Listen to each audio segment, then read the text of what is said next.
mencionó es que podríamos ver lo que era el reflejo de Cushing, que se refiere a que hay un aumento de la presión arterial porque intenta compensar esa disminución del flujo sanguíneo cerebral. Y dijo que es algo importante ver si es si este aumento de la presión arterial sistémica es debido a este reflejo de Cushing o hay que diferenciarlo si es un paciente hipertenso que está como que manejando esas cifras. Claro. También vimos que el reflejo de Cushing ya se consideraba de mal pronóstico porque era tanto la autorregulación que empezaba a haber una hipertensión arterial sistémica, y también vimos el efecto de Baylis, Sí. que era cuando había mayor constricción, bueno, cuando incrementaba la tensión arterial intracraneal. Intracraneal, así es.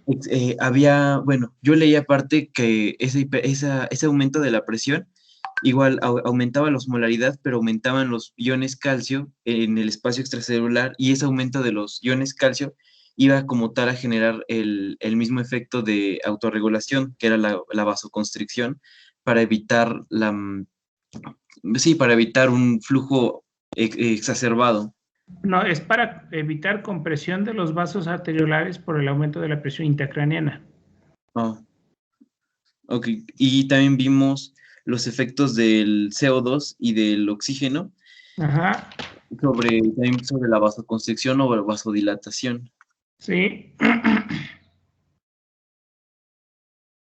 ¿Qué pasaba, por ejemplo, con respecto a lo que es la concentración de la hipercapnia? Pues había un aumento de CO2 e iba a haber una vasodilatación. Vasodilatación, y esto va a generarme edema cerebral. Entonces, en aquellos pacientes que, por ejemplo, se están operando, pues siempre se les recomienda a los anestesios que hiperventilen su paciente para que disminuya lo que es el edema. ¿Qué pasa con la hipocapnia? Había una disminución de glucosa y también de ATP, y entonces se daba el edema citotóxico. No, en la hipocapnia normalmente hay el efecto contrario, que es vasoconstricción, pero obviamente me va a disminuir un poquito lo que es el flujo sanguíneo. Y pues tarde o temprano también esa vasoconstricción también me puede generar edema de tipo citotóxico, ¿ok? ¿Qué pasa con lo que es la disminución de oxígeno?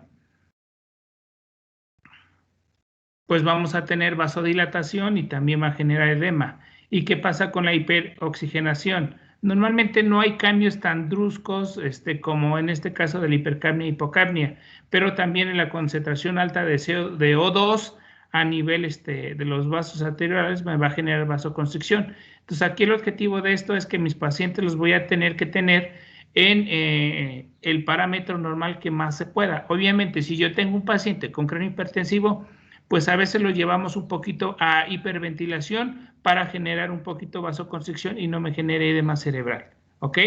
Ahora, ¿qué es lo que pasa, por ejemplo, en los pacientes que tienen mal de montaña?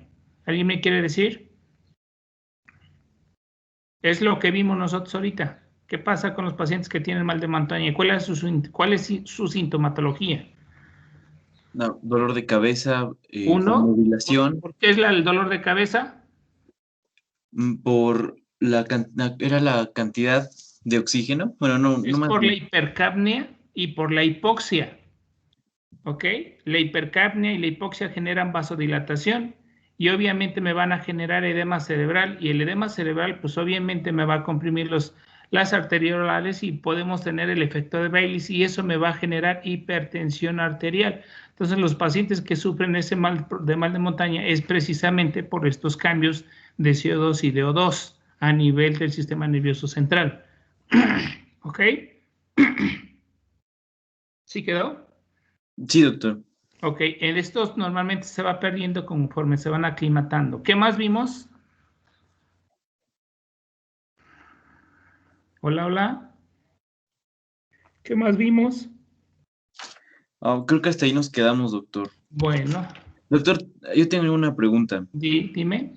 Cuando hay una hipertensión craneal debido a una masa o un tumor y se hace un estudio contrastado, ¿no tenemos riesgo de que por el propio estudio aumente no se haga una hipertensión o se exacerbe? No creo, nada más ahí hay que tener más que nada el miedo del problema de las alergias al medio de contraste. No. Gracias, doctor. Sí, sí, sí. Bueno, vamos a continuar.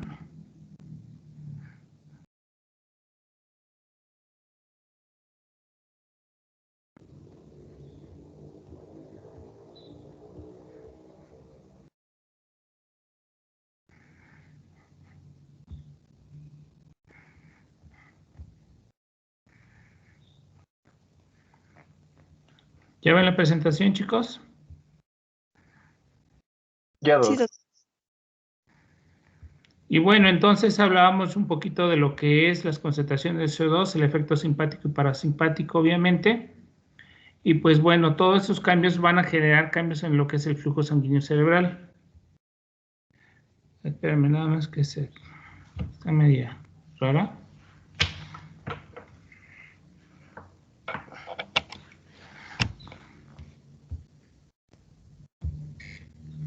¿Esto ya lo vimos?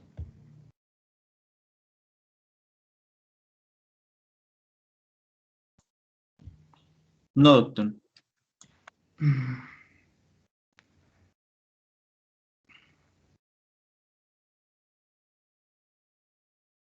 Entonces, tengo mi paciente en la cual tiene un flujo sanguíneo cerebral adecuado, no va a haber ningún problema, no tenemos problemas de concentración de CO2, mi paciente está respirando bien y lo voy a encontrar entre 40 y 45 milímetros de mercurio.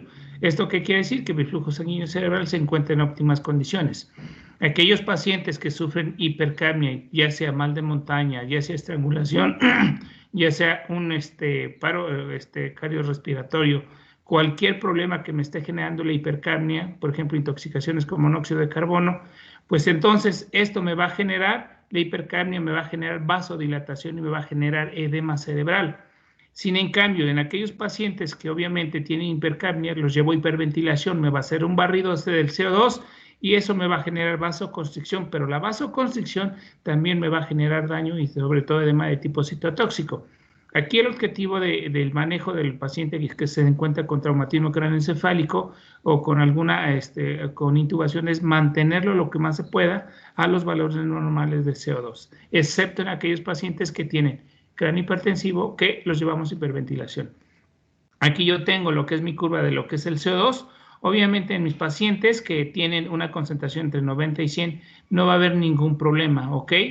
Pero en aquellos en la cual disminuye lo que es la concentración de oxígeno, obviamente me va a generar igual vasodilatación y esa vasodilatación me va a generar obviamente edema cerebral. Y lo que es en este caso, lo que es la hiperoxemia, pues si se dan cuenta no tengo tantos cambios, pero sí me puede generar una vasoconstricción también con concentraciones altas del O2. Entonces el objetivo es mantenerlos entre 90 y 100 milímetros de mercurio del 2 para que no nos genere problemas. Y bueno, aquí yo tengo una representación de diferentes patologías en la cual, por ejemplo, esta es mi curva normal, ¿verdad? Donde yo tengo un paciente tiene un flujo sanguíneo cerebral de forma adecuada, en donde mi presión de perfusión se mantiene de forma adecuada y obviamente no tenemos cambios de hipertensión intracraneana, pues no vamos a tener ningún problema como tal, lo que es en la presión de perfusión cerebral. Pero si mi paciente en este caso aumenta la presión intracraneana, pues obviamente vamos a generar cambios a nivel de lo que es el tono de mis arteriolares, en la cual van a generar vasodilatación y esto me va a generar también problemas de edema cerebral. ¿Por qué? Por el aumento de la hipertensión arterial y obviamente esto me va a generar como tal un efecto de vasoconstricción.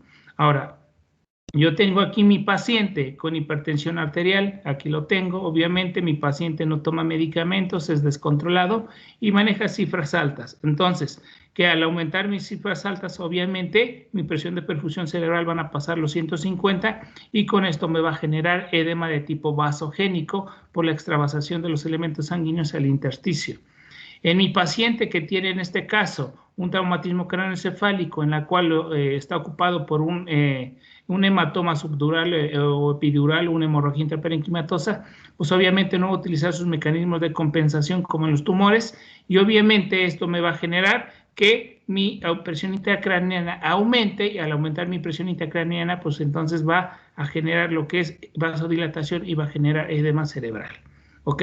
Y aquí yo tengo también mi curva de O2 y tengo mi curva de CO2. Entonces las concentraciones altas de CO2 me van a generar como tal problemas de vasodilatación y va a generar lo que es edema cerebral. Las bajas, pues obviamente va a generar vasoconstricción, pero también me van a repercutir sobre todo en lo que es el tono del vaso anterioral.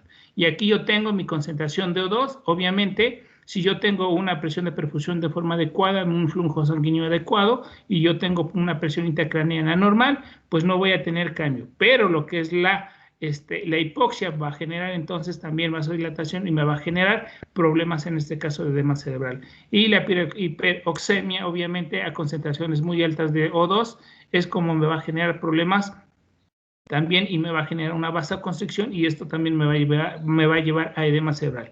Entonces vamos a tener diferentes tipos de edemas, pero pues obviamente una por vasodilatación y una por vasoconstricción, que los extremos son los que me van a generar los problemas a nivel celular. Y bueno, aparte de lo que es el tono simpático y parasimpático, además de todo eso, pues también tomamos en cuenta lo que es la viscosidad de la sangre, ¿ok? ¿Por qué? Porque esto obviamente me va a generar que mi flujo sanguíneo se disminuya al aumentar lo que es la concentración del hematócrito. Entonces tenemos que tenerlo de manera adecuada de 30 a 50 y ojalá no sea más de 50, porque obviamente esto me va a generar problemas, sobre todo en la circulación del volumen sanguíneo. Entonces, si mi flujo sanguíneo cerebral baja, obviamente es porque mi hematócrito sube.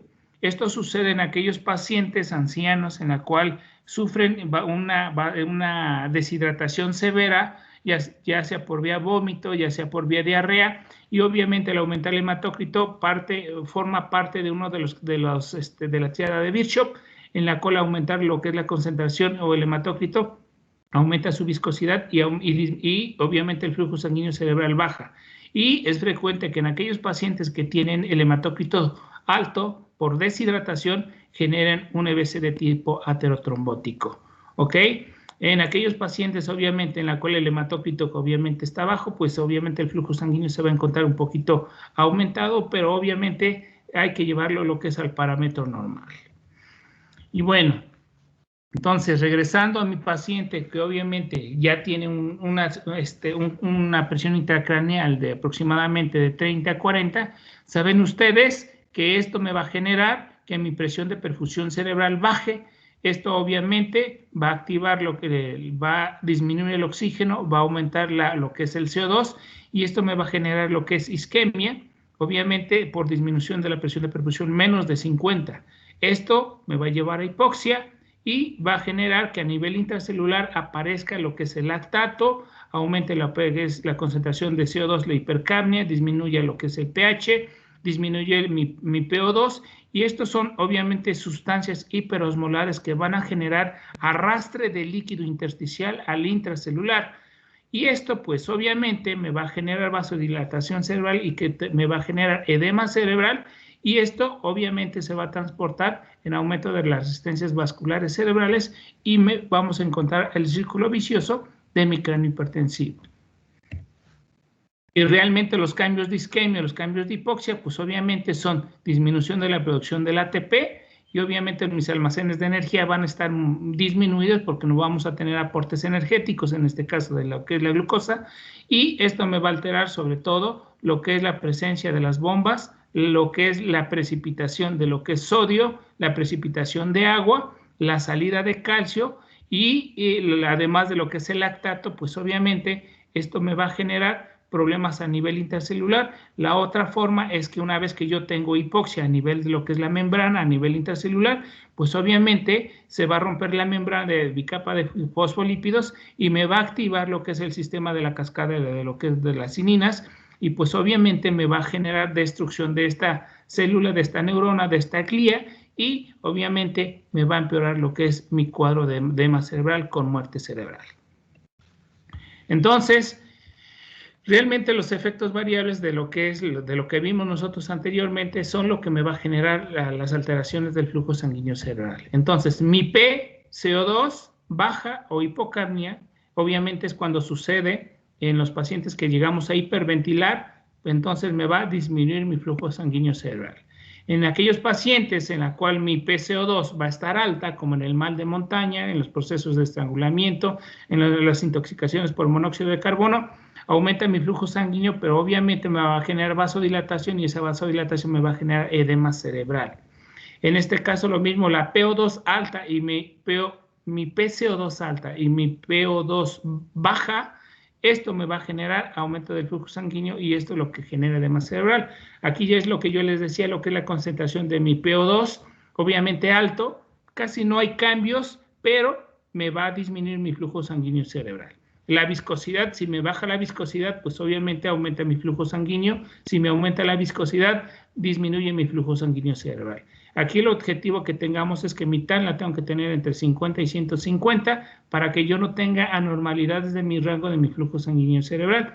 Entonces, mi aumento de presión intracerebral, que obviamente disminuye el flujo sanguíneo, y mi aumento de resistencias vasculares cerebrales, pues obviamente me va a disminuir, en este caso, mi flujo sanguíneo. Son diferentes parámetros en la cual me van a alterar mi flujo sanguíneo cerebral. Y bueno, ahorita solamente les voy a dar diferentes ejemplos de cómo se van a alterar los tres componentes de mi contenido de mi cerebro, obviamente lo que es el volumen cerebral, el volumen sanguíneo y líquido cefalorraquídeo, pues encontramos diferentes ejemplos. Vámonos, por ejemplo, a alguna patología en el parénquima, pues sabemos en aquellos pacientes que tienen una contusión que van a tener una cerebritis, un traumatismo craneoencefálico, llámese un edema subdural, un edema epidural, una hemorragia subaracnoidea o una hemorragia intraparenquimatosa, pues obviamente me va a aumentar mi volumen de mi parénquima.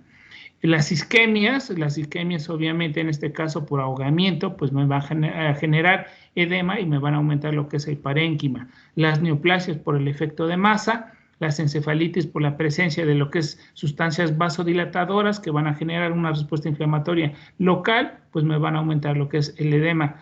Las cerebritis o las meningitis, pues por lo mismo de las sustancias vasodilatadoras me van a generar edema. Las hiponatremias, aquí les mencionaba, bueno, no es nuestro tema, pero bueno, algunas veces no toman en cuenta ustedes las concentraciones, en este caso de sodio, las concentraciones de amoníaco y las concentraciones, en este caso, en el descontrol de los pacientes, sobre todo de síndrome urémico, pues obviamente son sustancias que me van a generar edema cerebral por lo que es la hiponatremia, el aumento de la concentración de azoados, el aumento de concentración de amonio, y en este tipo de pacientes, pues de tipo de alteración metabólica, me van a generar edema cerebral.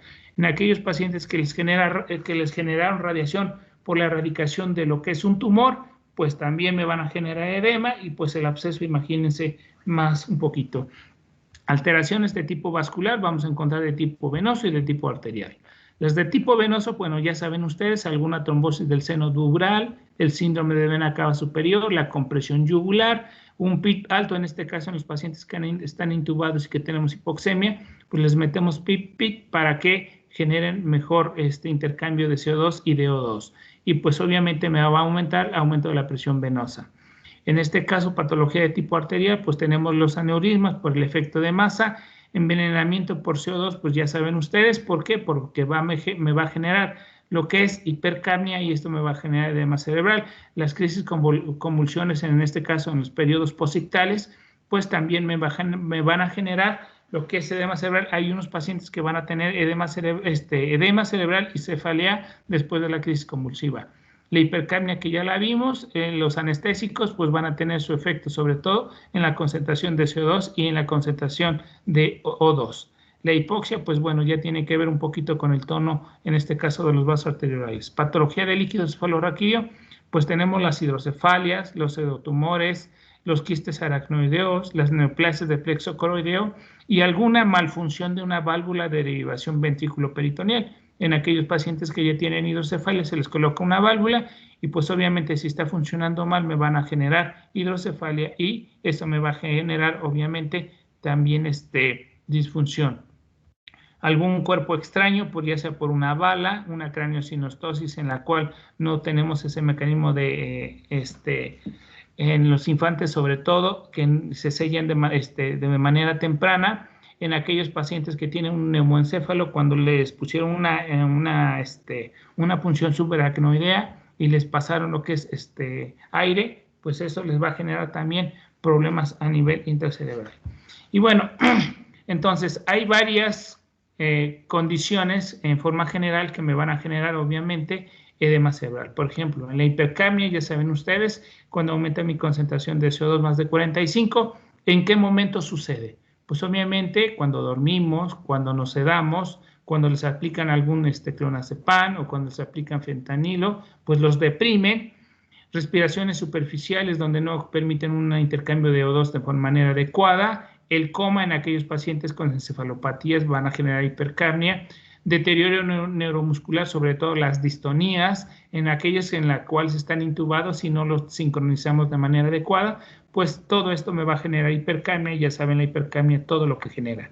La hipoxemia, entonces también la hipoxemia, pues obviamente cuando nosotros tenemos una asistencia mecánica ventilatoria y no le estamos aportando buena concentración de O2, son los cambios que me van a generar edema cerebral. Pero la vasodilatación cerebral también la podemos inducir con drogas.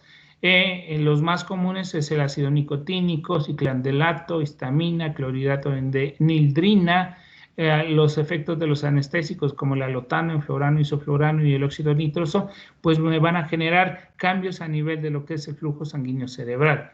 Las maniobras de Valsalva, ya saben ustedes, en la cual aumentamos nuestra fuerza, aumentamos la presión venosa y pues obviamente va a disminuir lo que es el flujo sanguíneo de mi líquido cefalorraquídeo, perdón, el fluido adecuado del líquido cefalorraquídeo.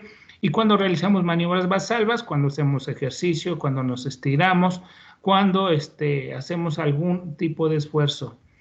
Alguna posición corporal, pues aquellos pacientes que me puedan obstruir lo que es el retorno venoso, como la posición de Trendelenburg, en aquellos pacientes que se operan y que las utilizamos esa posición, el anestesiólogo tiene que mejorar mi flujo sanguíneo para que no le afecte lo que es el flujo sanguíneo cerebral. El decúbito ventral, obviamente porque hacen rotación del cuello y pues también me pueden generar algún problema del retorno venoso.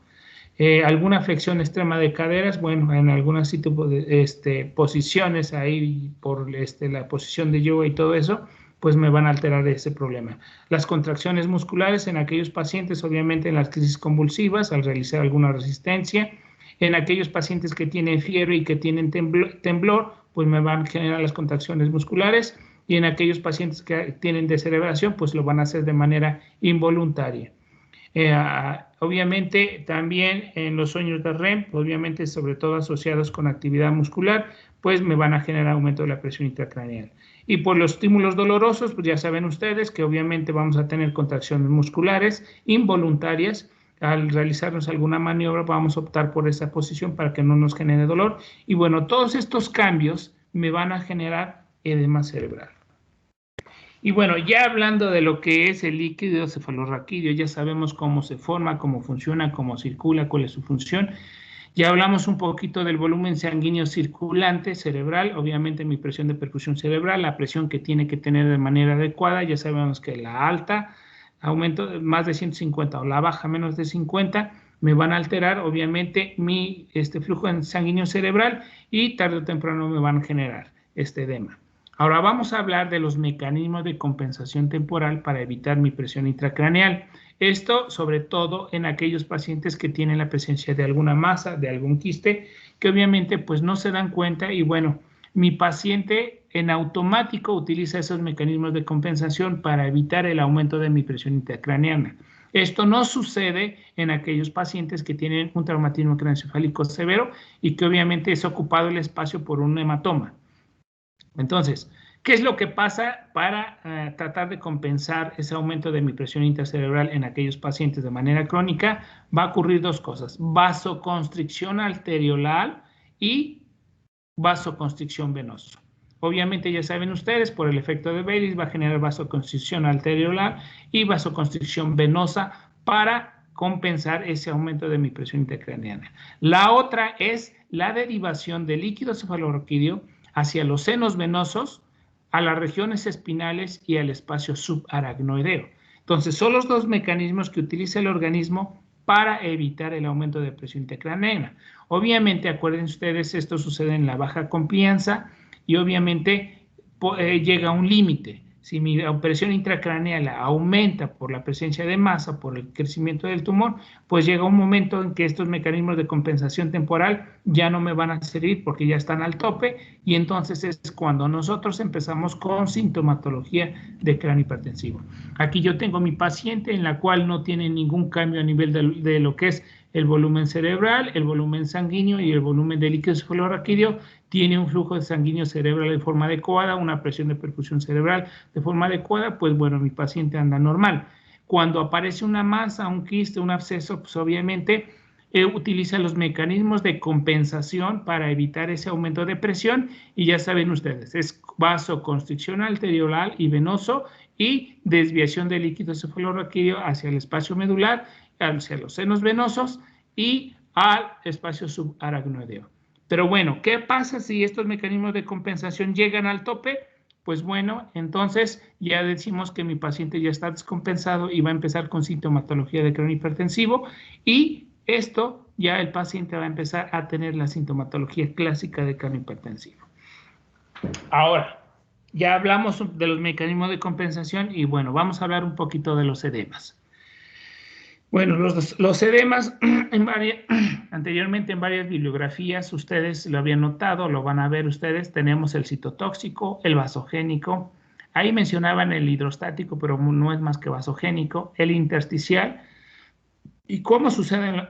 ¿Cuál es la causa número uno, por ejemplo, del edema citotóxico? Ya saben ustedes, baja la concentración de MIO2, obviamente mi presión de perfusión cerebral va a estar completamente disminuida, porque ya no voy a poder utilizar esos mecanismos, se dañan las bombas, y obviamente al fallar lo que es las bombas me van a generar edema de tipo citotóxico.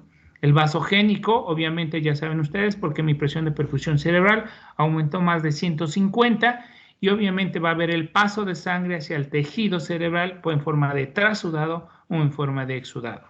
Anteriormente pasaban y mencionaban un poquito lo que es el edema hidrostático, pues no es más que obviamente alteraciones, sobre todo en aquellos pacientes con insuficiencia renal, con las hiponatremias, en el paciente con hipotiroidismo, en pacientes con hiperammonemias, en los pacientes con insuficiencia hepática, pues obviamente esto me va a generar edema, en este caso de tipo vasogénico. El intersticial solamente va a aparecer a nivel de los sitios periependimarias, a nivel de lo que son los ventrículos, a nivel de lo que es alrededor del sistema ventricular, es donde vamos a encontrar el edema intersticial por extravasación de líquido cefalorraquídeo y obviamente por dificultad de la circulación de líquido cefalorraquídeo. Ahora vamos a hablar un poquito de las diferencias, qué es lo que pasa a nivel de mi barrera hematoencefálica. Ya hablamos un poquito de lo que es el capilar, obviamente, y pues obviamente aquí tenemos en este caso nuestros capilares, en la cual este es un capilar somático, ya saben ustedes, donde tenemos fenestraciones, y estas fenestraciones van a estar encaminadas dependiendo de mi tono simpático y parasimpático, y también de las sustancias vasoactivas, en la cual van a generar aumento de la permeabilidad de este capilar y la salida de los componentes sanguíneos hacia mi tejido.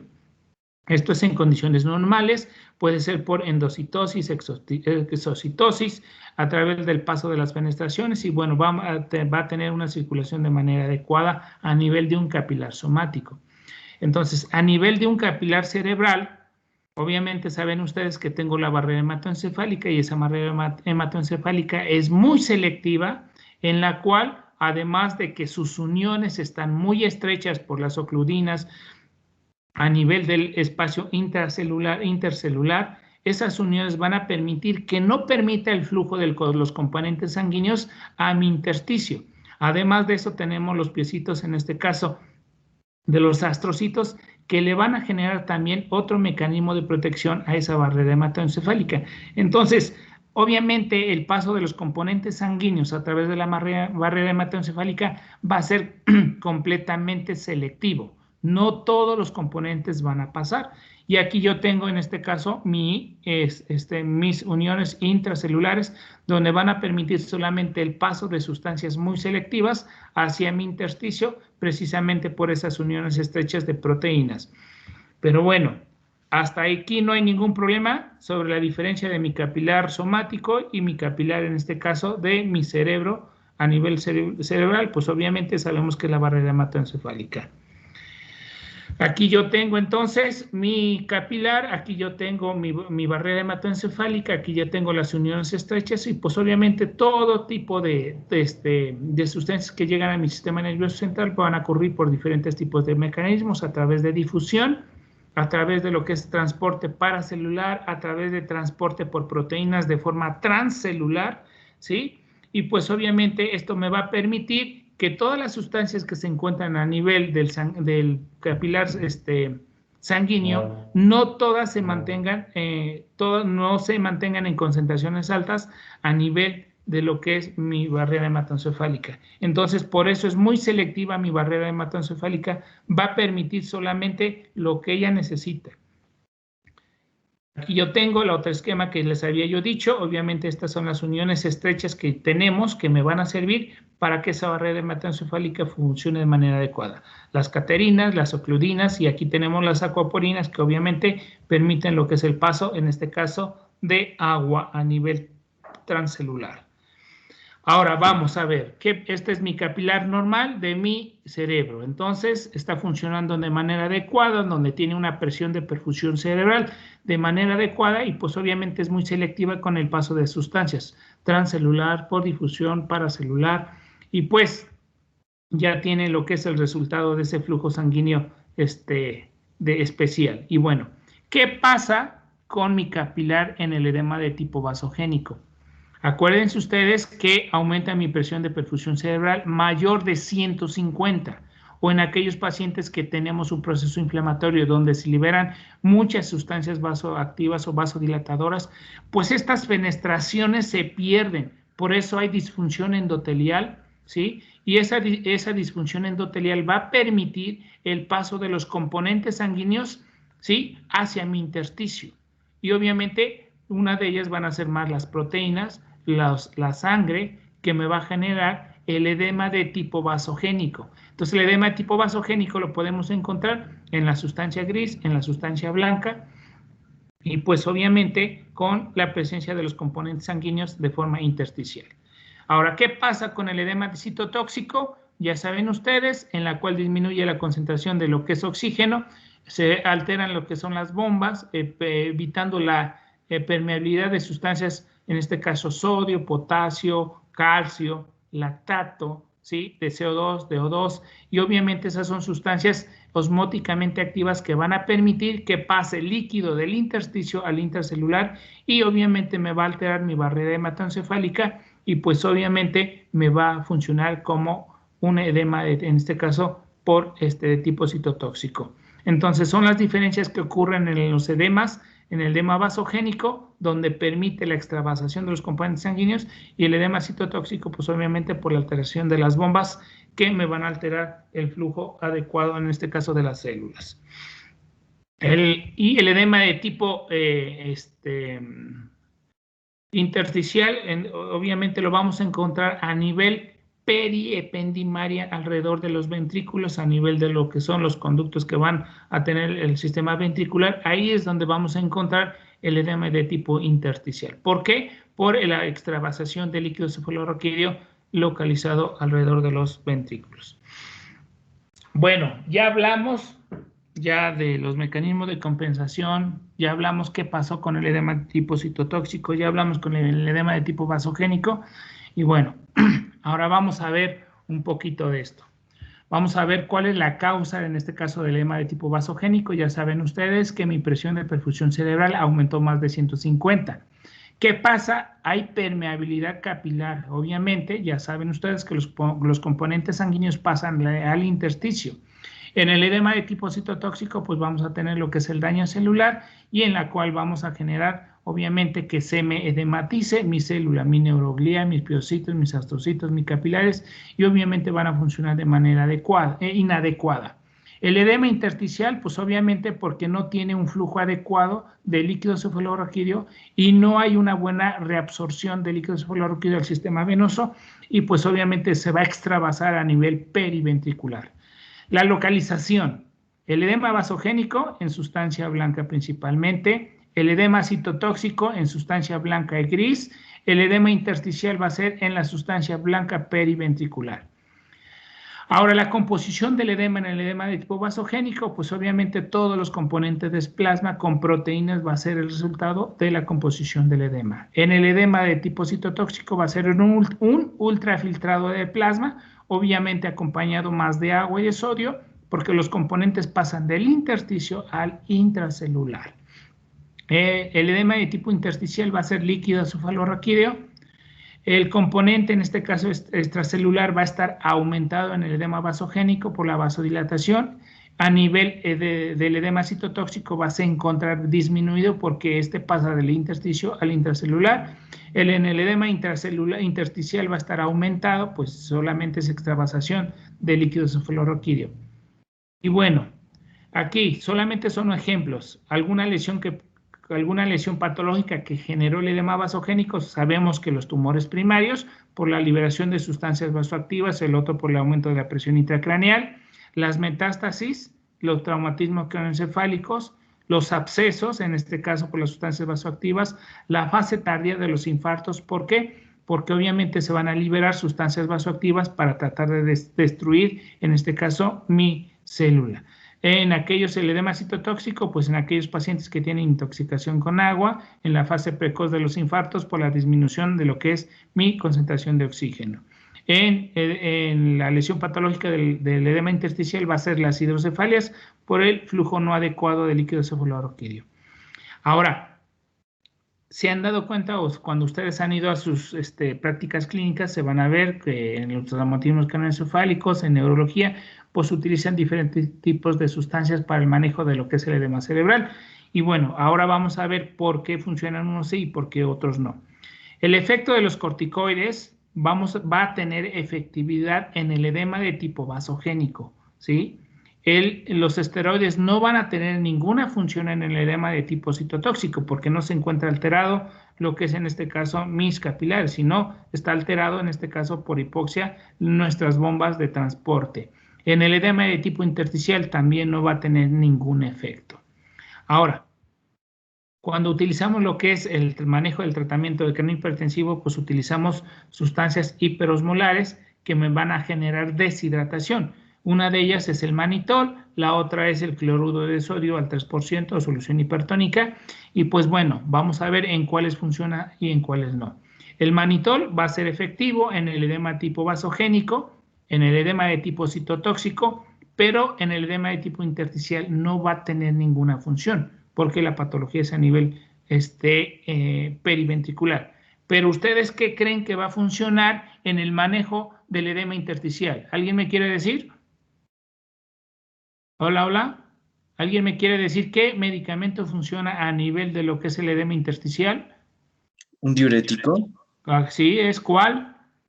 ¿El manitol, doctor? No, ya lo dijimos que no funciona. ¿Acetosolamida? Acetosolamida, disminuyendo la producción de líquido cefalorraquídeo. Por eso les mencioné yo eso. Entonces, tenemos los diferentes tipos de edemas, ya saben qué es lo que se encuentra alterado a nivel bioquímico, a nivel intracelular, y obviamente si saben ustedes cómo tenemos los diferentes tipos de edema, van a poder ustedes tratarlos. En base, por eso les mencionaba, el efecto de los esteroides, el uso de lo que es sustancias hiperosmolares, en este caso el manitol, o la solución hipertónica al 3%, en unos va a tener efectividad y en otros no. ¿Ok? Y solamente en el edema intersticial va a hacer funcionar lo que es la acetosolamida. Y bueno, entonces aquí yo tengo mi paciente en la cual está compensando, obviamente, va generando vasoconstricción arterioral y venoso, desviación de líquido cefalorraquídeo hacia mis senos venosos, hacia mi espacio subaracnoideo, hacia mi canal espinal, para compensar eso. Y aquí ya está el tope, ya no puede utilizar nada. Obviamente ya no tenemos ese periodo de compensación y ya vamos a encontrar la sintomatología clásica de cráneo hipertensivo. Bueno, es lo que yo les decía en cuestiones de tiempo, en el estado compensatorio al inicio, pues lo vamos a tolerar y obviamente esto se debe más que nada a la elastancia que me da lo que es en este caso el tejido para que trate de compensar esos mecanismos de compensación. Y bueno, Ya una vez que yo ya no puedo utilizar los mecanismos de compensación, entonces vamos a tener ya la sintomatología de cráneo hipertensivo. Muchos libros mencionan la tríada clásica. Pues bueno, el cuadro clínico se va a caracterizar, uno, por la tríada clásica en aquellos pacientes que tienen un periodo de compensación y que van teniendo sintomatología. En aquellos pacientes que ya tengo una lesión de forma importante, como en este caso los traumatismos craneoencefálicos que se presentan de manera aguda, pues me van a generar deterioro progresivo, y este deterioro progresivo pues, son secundarios a los fenómenos de herniación, que los vamos a ver. Entonces, la tríada clásica normal que menciona la bibliografía siempre van a ser cefaleas. ¿Qué característica tiene esa cefalea? Son matutinas, ¿sí? Esa cefalea no ceden con los analgésicos convencionales, llámese AN, llámese paracetamol. Esto no va, y obviamente se van a aumentar con las maniobras de Valsalva. Se agachan ustedes, vomitan, pujan, cargan y dicen, no aguanto mi cefalea, no aguanto mi cabeza. Es la característica que tienen esas cefaleas. El vómito sin antecedente de náuseas. Que están ustedes escribiendo, viendo lo que es la clase de cabeza y cuello y de repente vomitan sin antecedente de náuseas, pues es un vómito en proyectil sin ese antecedente de náuseas. Obviamente se va a exacerbar con las maniobras de Valsalva. Si nosotros tenemos cefalea y vómito de manera sin antecedente previa, y le hacemos una exploración de fondo de ojo, vamos a encontrar papiledema. Ese papiledema, pues, por el aumento de mi presión a nivel intracelular y que se va a ver reflejado a nivel de mi papila. Y otro signo que también podemos encontrar es la diplopia por afectación del sexto par craneal. Normalmente es la tríada clásica: cefalea matutina que no cede con AINES, vómito incoercible o sin antecedentes de náuseas, sin anteceder el efecto de náuseas, y el papiledema es la tríada clásica. Pero la diplopia también la podemos encontrar. Y pues bueno, creo ya se acabó nuestro tiempo. Y vamos a continuar en lo que es el día de mañana. ¿Alguna duda que tengan, chicos? Ya ahorita ya saben qué es lo que pasa a nivel intracelular, ya saben qué pasa con los diferentes diademas, ya saben ustedes qué pasa con mi PO2, mi PCO2, ya saben ustedes qué pasa con el tono vascular, ya saben qué pasa con mi presión de perfusión cerebral, y esto es muy importante sobre todo en el manejo que vamos a ver más adelante. Ya pasamos del periodo compensatorio al no compensatorio cuando empezamos con la sintomatología, y esto va a depender siempre del tiempo de evolución. ¿Quedamos? Hasta aquí solamente empezamos a ver el cuadro clínico. Yo sé que pues ustedes dominan este tema en neurología, ya lo vieron, pues lo abrieron ampliamente, pero bueno, hay veces que nos quedan un poquito de dudas y pues bueno, espero que se hayan resuelto, y mañana si tienen alguna duda lo vemos con todo gusto. Muchas gracias, doctor. Ok, doctor. Muchísimas gracias.